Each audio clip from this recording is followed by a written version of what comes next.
Una pellicola a lunga chilometri ci racconta la Sardegna ruggente agli albori del fenomeno turistico. Migliaia gli scatti in bianco e nero fissati dalla Rolley di Nello Di Salvo, definito il poeta dell'obiettivo, siciliano di nascita ma olbiese d'adozione.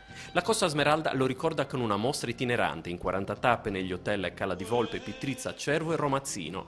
In carriera Di Salvo ha spaziato dagli eventi pubblici a quelli del jet set e se il regno dei VIP ha avuto notorietà mondiale molto lo si deve all'attività del fotografo ingaggiato da Karim Aga Khan.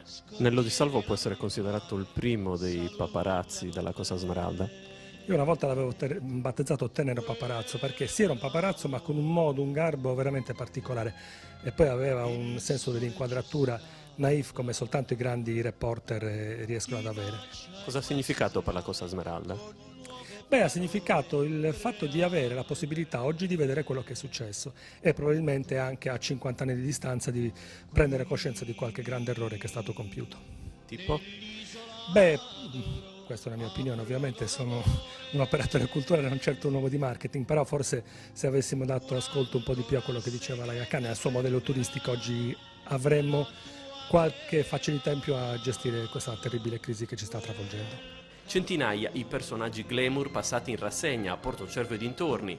Da quei magici anni 60 è trascorso mezzo secolo, ma lo sbiadito del vintage, del vecchio, mantiene intatto tutto il suo fascino.